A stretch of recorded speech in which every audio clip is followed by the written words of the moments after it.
Jumpa lagi para subscribers yang berbahagia. Sekarang kita mau berbicara mengenai personal guarantee. Banyak yang bertanya tentang personal guarantee.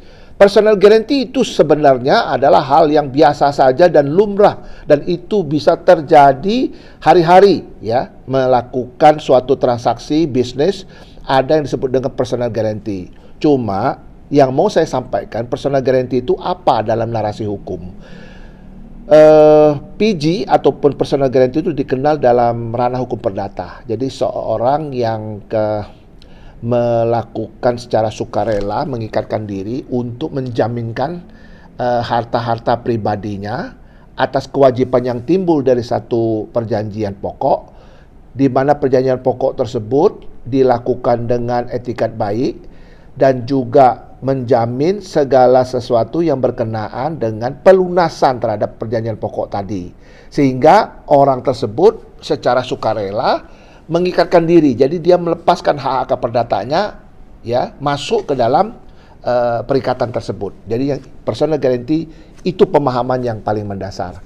Nah, banyak orang yang terjebak dengan masalah personal guarantee. Personal guarantee itu bisa diwariskan loh kalau seandainya si memberikan PG itu meninggal dunia, ya, ataupun juga kewajibannya tidak hilang ketika yang melakukan personal guarantee itu bangkrut dalam keadaan insolvensi ataupun bankruptcy, ya, dia bangkrut, itu tidak ada kaitannya.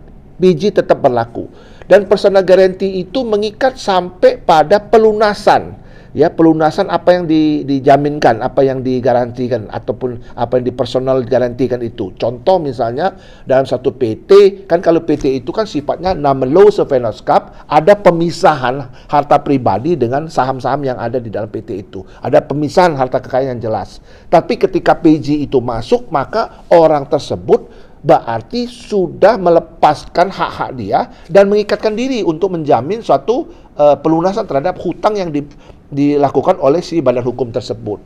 Namun itu terbatas pada nilai saham yang dia punya. Contoh misalnya kalau saya mempunyai saham 50%, saya bertanggung jawab terhadap kerugian 50% terhadap badan hukum yang melakukan transaksi tersebut.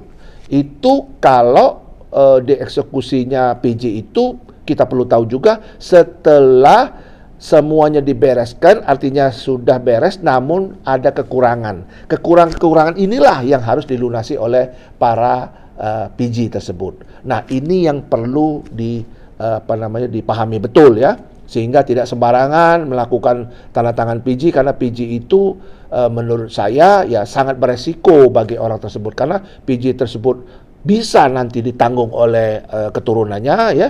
PG tersebut akan menyeret harta pribadi, PG tersebut akan membuat sistem di dalam keuangan orang itu akan kacau balau. Karena apa? Karena kesedot dengan perjanjian-perjanjian yang sudah dibuat dan dilakukan personal guarantee. Mudah-mudahan apa yang saya sampaikan ya, ini menambah wawasan kita semua, dan semua kita terus menjaga kesehatan dan terus bekerja dan sukses.